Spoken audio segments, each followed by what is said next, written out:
अस्सलाम वालेकुम। I hope कि आप सब खैरियत से होंगे। As you all know yesterday we completed our theme 5th। आज जो हम डिस्कस करने जा रहे हैं वो है चेंजिंग ट्रेडिशंस। अब थीम 5th जो है, हमने जो अम्पायर्स डिस्कस की है, मंगोल अम्पायर तक हमने डिस्कस किया है, वो हम अर्ली मिडीवल या हम कह सकते हैं जो भी हमने अम्पायर डिस्कस की है वो एंशिएंट से अर्ली मिडीवल तक डिस्कस की है। अब हम थोड़ा मिडीवल पीरियड की तरफ जा रहे हैं और मिडीवल पीरियड में हम देख रहे हैं कि बहुत सारी चेंजेस आ रही है। अब इस थीम में जो सेक्शन 3rd है हमारा, इसमें जो चेंजिंग ट्रेडिशन है, ये basically we are seeing now the transactional phase. मैं आपको अब उस फेज में ले जा रहा हूँ जहाँ पर अब डिस्कवरीज होंगी, जहाँ पर अब साइंटिफिक रेवोल्यूशंस आएंगे, जहाँ पर रेनेसेंस आप देखोगे, जहाँ पर आप एग्रीकल्चर या साइंटिफिक जो टेक्नोलॉजीज है वो देखोगे।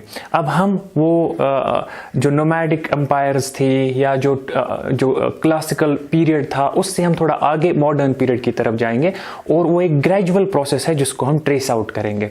अब ये जो सेक्शन 3rd है, इसमें हम 3 थीम्स को डिस्कस करेंगे। इसमें जो थीम 6 होगी वो होगी द 3 ऑर्डर्स, जिसमें हम पहले पीजेंट्री को देखेंगे। पहले हम वहाँ पर जो है क्लर्जी और उसके बाद नोबिलिटी एंड पीजेंट्री, और सेकंड चैप्टर जो होगा द चेंजिंग ट्रेडिशंस जो होगा वो हम इसमें देखेंगे, और 3rd जो है कन्फ्रंटेशन ऑफ कल्चर्स होगा। तो ये 3 जो है इस हम आने वाले जो है हमारे 3 चैप्टर्स वो यही होंगे।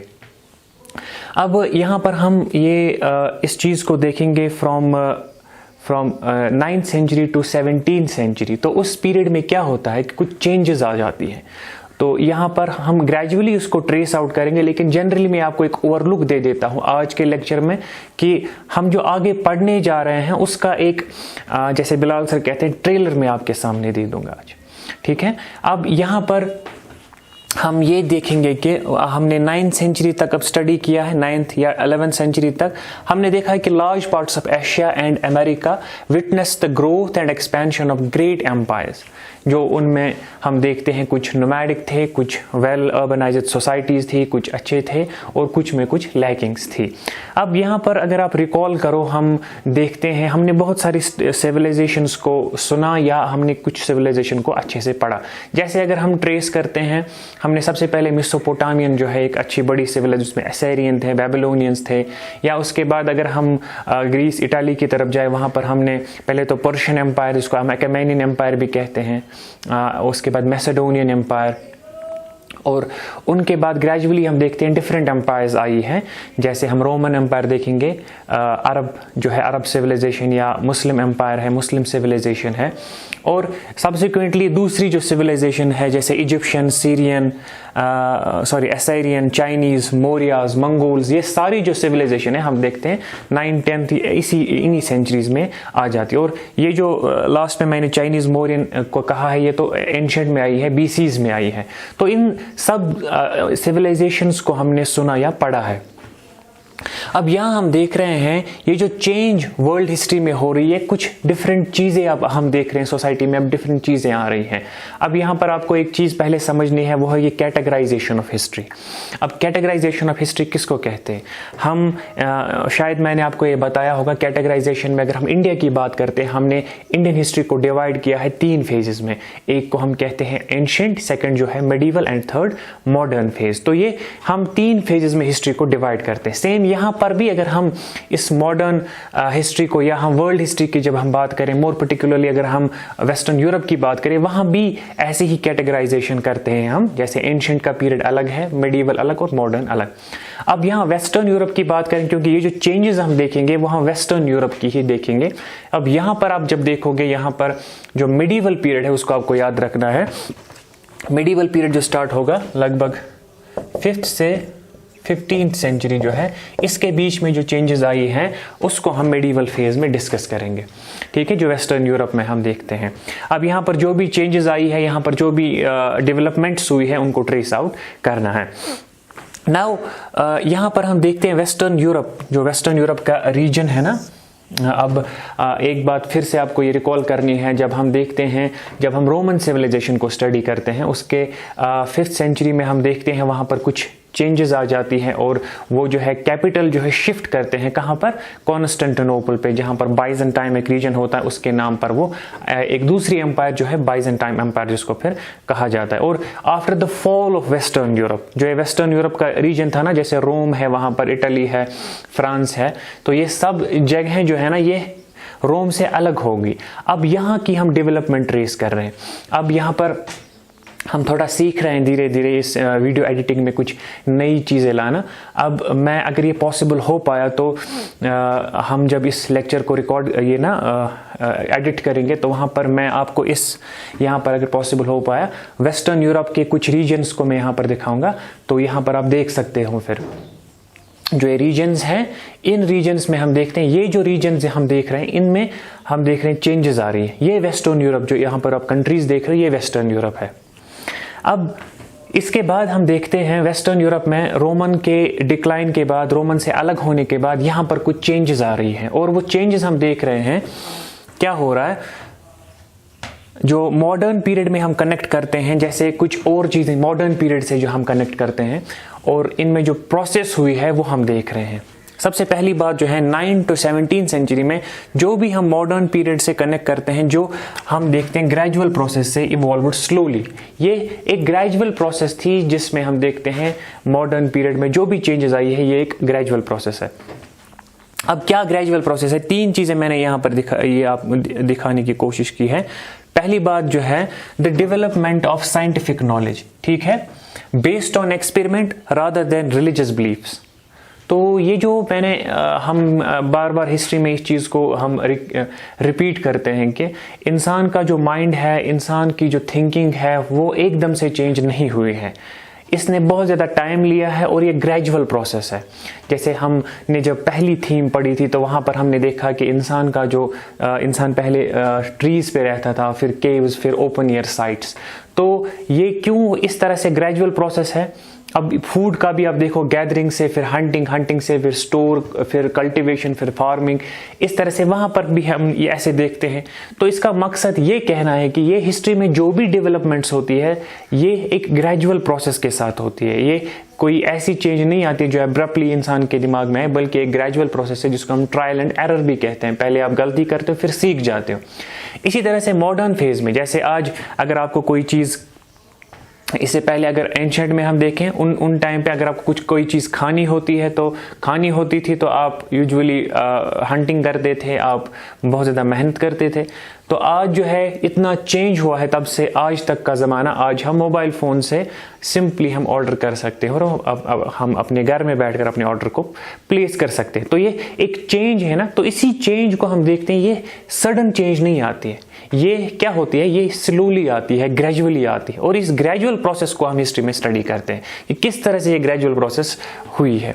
अब यहाँ पर हम देखते हैं the development of scientific knowledge was based on rather than the religious beliefs. तो इससे पहले रिलीजन पब्लिक पॉलिसी डिसाइड करता था। रिलीजन जो है वो आपको आपके अच्छे होने का और या आपके बुरे होने के म्यार को तय करता था। रिलीजन बेस थी वहां पर, ठीक है। रिलीजन जो है पब्लिक पॉलिसी डिक्टेट करता था। अब यहाँ पर इसको छोड़ के अब साइंटिफिक नॉलेज पर ज्यादा फोकस हो रहा है। Serious thought about the organisation of government, civil services, parliament, codes of law. तो यहाँ पर अब सीरियस थॉट आ रहा है किस पे, अब ऑर्गेनाइजेशन ऑफ गवर्नमेंट होनी चाहिए। यहाँ पर रिप्रेजेंटेशन ऑफ जो है रिप्रेजेंटेशन ऑफ पीपल जो है वो होना चाहिए। लोग जो है रिप्रेजेंट करने चाहिए अपने कॉन्स्टिट्यूशन, अपने राइट्स को, और उनको रिप्रेजेंट करने वाला कोई होना चाहिए, उनका लीडर होना चाहिए। तो ये जो इससे पहले जो था एब्सोल्यूट मोनार्की थी, इससे पहले सिर्फ एक के हाथ में सारे पावर्स होते थे। अब वो थोड़ा चेंज हो रहा है। तो यहाँ पर क्या देख रहे हैं, इसी टाइम पीरियड, अब मेडिवल यूरोप की बात कर रहा हूँ ना, तो यहाँ पर आपको दिमाग में ये रखना है, हम बेसिकली ट्रेस आउट कर रहे हैं चेंजिंग जो हम देखते हैं ट्रेडिशंस यहाँ पर हैं, वो हम देख रहे हैं ग्रेजुअली एंड स्लोली। और ये सब चीजें जो मैं आपको यहाँ बता रहा हूँ, हम इनको आगे हमें जो आने वाले 3 चैप्टर्स है या 3 थीम्स हैं, उनमें हमें इसको डिटेल में डिस्कस करना है। तो यहाँ पर हम जैसे ये देख रहे हैं कि क्या चेंजेस आ रही है। एक तो हमने देखा क्या, scientific knowledge based on experiment rather than religious belief. Second, serious thought about the organisation of government. Government अच्छी बननी चाहिए और गवर्नमेंट में रिप्रेजेंटेशन जो होनी चाहिए वो लोगों की चाहिए। यहाँ पर ही थिंकर्स का आना होता है। यहाँ पर हम देखते हैं बहुत सारे नए थिंकर्स जो है, उनके जो थॉट है उनको यहाँ पर इम्बाइब किया जाता है। Now, improvements in technology used in agriculture and industry.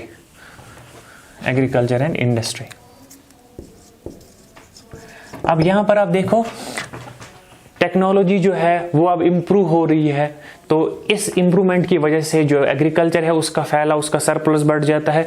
और इसके साथ साथ हम देखते हैं जो यहाँ पर इंडस्ट्री में है, इंडस्ट्री में बहुत सारी चीज़ें नई आ जाती है जिसकी वजह से वहाँ पर भी जो है प्रोडक्शन बढ़ जाता है।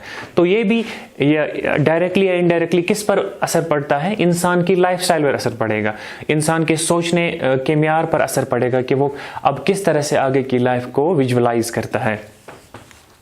नाउ हम देखते हैं कि ये तो हमने, अब इसके बाद हम देखते हैं ये जो प्रोसेस थी ना जो हमने अभी तक देखी, ये ग्रेजुअली आई है। अब इसमें जो फेजेस है ना वो हमें एक एक करके डिस्कस करने हैं। मैं थोड़ा सा आपको इस वक्त बता देता हूँ, लेटर हम इसको फर्दर डिस्कस करेंगे जब इन पे हम अपने थीम स्टार्ट करेंगे। तो it started with the feudalism, ठीक है, ये यहाँ पर फ्यूडलिज्म है, 9th सेंचुरी से स्टार्ट होता है। फ्यूडलिज्म कब स्टार्ट होता है? जब हम देखते हैं वेस्टर्न यूरोप का डिक्लाइन हो जाता है और यहाँ पर जो है फ्यूडलिज्म जो है ये स्टार्ट हो जाता है। फ्यूडलिज्म में क्या है? फ्यूडलिज्म में हम देखते हैं पहले जो है ऊपर हम देखते हैं किंग होता है, किंग के नीचे एक लॉर्ड होता है, ठीक है, और उसके नीचे पीजेंट्स होते हैं। अब ये जो किंग होता है ये लॉर्ड को ये जमीन जो है जमीन दे देता है, और लॉर्ड इन टर्न ये जमीन किन को दे देता है? ये दी जाती है किन को? ये पीजेंट्स को दी जाती है, और पीजेंट्स इस पर कल्टीवेशन करते हैं, और जो लॉर्ड्स हैं इसमें से अपना शेयर ले लेते हैं और इनसे काम कराते हैं, और उसमें से जो कुछ शेयर बचता है या कुछ एक्स्ट्रा शेयर जो होता है वो फिर किंग के पास चला जाता है। तो इसमें एब्सोल्यूट कंट्रोल ज्यादातर पीजेंट्स पे किन का था? लॉर्ड्स का था, ठीक है। तो ये फ्यूडलिज्म ऐसे स्टार्ट होता है। और फ्यूडलिज्म में हमें भी ना, जैसे हम देखते हैं सर्फ्स का कॉन्सेप्ट, वेसलेज का कॉन्सेप्ट आ जाता है कि ये जो है इनके अंडर होते थे पीजेंट्स हमेशा, एंड दे वर एंजॉयिंग, जो लॉर्ड्स होते थे, जो उनके हेड होते थे, they enjoyed considerable amount of power over the peasants, है ना। इन पर बहुत ज्यादा पावर उनको था, जुडिशियस पावर भी था, एग्जीक्यूटिव पावर भी था, बहुत सारे पावर्स इनके पास थे जो इनकी मर्जी थी इनके साथ करते थे। तो फ्यूडलिज्म स्टार्ट हो गया। फ्यूडलिज्म में क्या है? लैंड दिया जाता है किंग की तरफ से लॉर्ड को, और उस पे ये जो है पीजेंट्स को रखा जाता है। तो इसमें क्या था? एग्रीकल्चर प्रोडक्शन बढ़ानी थी, लेकिन इसमें एक्सप्लॉयटेशन किसकी हो रही थी? इसमें एक्सप्लॉयटेशन पीजेंट्स की हो रही थी, ठीक है। अब इसके बाद ये 9th सेंचुरी की बात है, ये भी 100-200 साल तक रहा फ्यूडलिज्म में हम देखते हैं, लेकिन with the passage of time हम देखते हैं फ्यूडलिज्म का डिक्लाइन हो जाता है। अब इसके डिक्लाइन के रीजंस क्या थे वो हम देखेंगे। नाउ फ्यूडलिज्म में क्या हुआ? फ्रॉम 12th सेंचुरी हम देखते हैं the influence of trade and commerce change the feudal order. Influence of trade and commerce, इस ट्रेड एंड कॉमर्स की वजह से फ्यूडलिज्म चेंज हुआ। अब देखो फ्यूडलिज्म में क्या बेसिक है? आपका एग्रीकल्चर प्रोडक्शन पे ज्यादा बेस है, आपकी जो कमाई है वो ज्यादा कहां से? एग्रीकल्चर से हो रही है। अब यहाँ क्या हो रहा है हम देखते हैं 12th सेंचुरी में क्या हो रहा है? ट्रेड एंड कॉमर्स में बढ़ावा हुआ। अब ट्रेड एंड कॉमर्स में बढ़ावा होने की वजह से वहां से आपको ज्यादा इजीली आप वहां से जो है आपकी रिक्वायरमेंट से वो फुलफिल कर सकते हो। जैसे आपके यहाँ कोई ऐसा मटेरियल निकल रहा है जिसको आप एक्सपोर्ट करके वहां से जो खाने पीने की चीजें हैं वहां से भी एक्सपोर्ट इंपोर्ट कर सकते हो। तो इन चीजों की वजह से ट्रेड एंड कॉमर्स को बहुत ज्यादा एक्सेप्टेंस मिली है। तो यहाँ पर कौन सी चीजें ऐसी थी जो रेस्पॉन्सिबल थी ट्रेड एंड कॉमर्स को बढ़ाने के लिए एंड ये जो फ्यूडलिज्म है उसको डिक्लाइन में लाने के लिए? तो यहाँ पर हम देखते हैं attracted by the wealth that Middle East possess at that time, क्योंकि वहां हम देखते हैं जो जब ये ट्रेड एंड कॉमर्स, जब ये वॉयेजेस करते हैं, जब ये सी के जरिए से बहुत दूसरे रीजन्स को देखते हैं, तो वहां पर हम देखते हैं वहां पर ये बहुत सारी चीजें, वहां पर बहुत सारे या हम कह सकते हैं नेचुरल रिसोर्सेज देखते हैं, बहुत सारे वहां पर चीजें देखते हैं। इस वजह से ये अट्रैक्ट हुए हैं उन चीजों की तरफ, और ये इनकी ख्वाहिश थी कि हम जो है इन चीजों का ट्रेड करें, ठीक है। जैसे अगर हम इंडिया की बात करें, जब वहां पर उन्हें देखा कि यहाँ पर स्पाइसेस जो है वो बहुत ज्यादा अच्छे हैं और जो है यूरोप में इसकी बहुत ज्यादा डिमांड थी, तो ये क्या करेंगे? वे इनके साथ ट्रेड करेंगे, क्योंकि ये जो है इन चीजों को अपनी टेरिटरी में लाने के लिए कोशिश है। दूसरा रीजन क्या है, फ्रीइंग द होली प्लेसेस। अब ये रीजन भी एक इंपॉर्टेंट रीजन बना जब इन्होंने क्रूसेड्स लड़े। क्रूसेड्स क्या है, होली वॉर्स जो है, जो क्रिश्चियन जो है उन्होंने कहा कि ये जो हमारे होली लैंड्स हैं इनको हमें क्या करना है, फ्री करना है। जो आज भी उस पर कॉन्फ्लिक्ट है, जैसे जेरूसलम है और जो वहाँ पर सीरिया और दूसरे रीजन्स हैं, उनको हमें वापस लेना है। अब वो जो है वो भी एक रीजन बना। जब ये वहां पर पहुंचे तो वहां पर भी इनको लगा कि नहीं, हम यहाँ ट्रेड भी कर सकते हैं, यहाँ पर दूसरी चीजें भी कर सकते हैं। तो इस वजह से हम देखते हैं ट्रेड जो है इसने यहाँ पर जन्म लिया। ट्रेड जो पहले से ही था, लेकिन जो मैं कह रहा हूँ फ्यूडलिज्म के डिक्लाइन में ट्रेड एंड कॉमर्स का बहुत बड़ा कंट्रीब्यूशन रहा है। तो यहाँ पर इन चीजों की वजह से हम देखते हैं क्या हुआ है, यहाँ पर फ्यूडल ऑर्डर जो है उसका डिक्लाइन हो गया है। नाउ हमने अभी 9th सेंचुरी का देखा, अब 12th सेंचुरी। अभी यहाँ पर मैं थोड़ा लिखना भूल गया था, ये 14th सेंचुरी है। अब 14th सेंचुरी में एक और चीज हो जाती है जिसको हम कहते हैं रिनेसेंस। अब रिनेसेंस एक बहुत बड़ी डेवलपमेंट हुई है यूरोप में, पर्टिकुलरली इटली में स्टार्ट हुई है। अब रिनेसेंस क्या, इसको हम रीबर्थ भी कहते हैं। अब रीबर्थ में क्या है, आप रीजन एंड लॉजिक को ज्यादा फोकस कर रहे हो। आप जो इससे पहले सिर्फ जो है मरने के बाद वाली जिंदगी पर ज्यादा फोकस कर रहे थे, अब आप जो है करंट दुनिया में रहकर अपनी जिंदगी को बेहतर बनाने की कोशिश कर रहे हो। और यहाँ पर बहुत सारे जो डिफरेंट एस्पेक्ट्स है जो अनटच थे अभी, जिनको एक्सप्लोर करना बाकी था, वो चीजें अब यहाँ पर आ रही हैं। तो रिनेसेंस को आगे हम डिस्कस करेंगे। यहाँ पर सिंपली इतना कि ये जो है इंसान जो है अब रीजन और लॉजिक पर ज्यादा फोकस कर रहा है, और ये जो है अपने हम कह सकते हैं जो इसकी ख्वाहिशात है उनको पूरा करने में ये अब उनको पूरा कर रहा है, और उनमें इसको कोई दरेग नहीं हो रहा है। नाउ हम रिनेसेंस देखते हैं कब, 14th सेंचुरी में। अब 14th सेंचुरी के एंड पे, 15th सेंचुरी के एंड पे हम देखते हैं दूसरी चीज होती है, जहां पर स्टेट ऑफ जो अफेयर्स होते हैं वो एनकरेज करते हैं travel and discovery. Travel and discovery में हम देखते हैं कि 15th सेंचुरी के आखिर में हम देखते हैं कि दो इंपॉर्टेंट रीजन्स हैं जो हम आगे भी डिस्कस करेंगे, जिनको हम, एक तो स्पेन है, दूसरा पोर्टुगीज है, पुर्तगाल जिसको हम कहते हैं। ये दो रीजन्स हैं। यहाँ पर इनमें जो वहाँ की गवर्नमेंट थी उन्होंने बहुत ज़्यादा इसको एनकरेज किया कि आप ट्रेड एंड कॉमर्स और आप जो है लॉन्ग जर्नीज निकालो, आप जो है यहाँ पर ट्रैवल करो और डिस्कवरी, नए नए प्लेसेस जो है उनको डिस्कवर। इससे पहले क्या था, कुछ रीजन्स अभी अनडिस्कवर्ड थे, जहाँ पर लोगों को पता भी नहीं था यहाँ पर कोई जगह है। जैसे हम अमेरिका की बात करें, या इससे वहां पर लोग रहते थे, लेकिन यूरोप के लोगों को या दूसरे लोगों को पता नहीं था कि यहाँ पर भी कोई ऐसी कोई प्लेस है जहां पर लोग रहते हैं। तो यहाँ पर क्या हो रहा है, अब यहाँ पर ट्रेड यहाँ पर वेज आ रही है, यहाँ पर ट्रैवल हो रहा है बाय सी।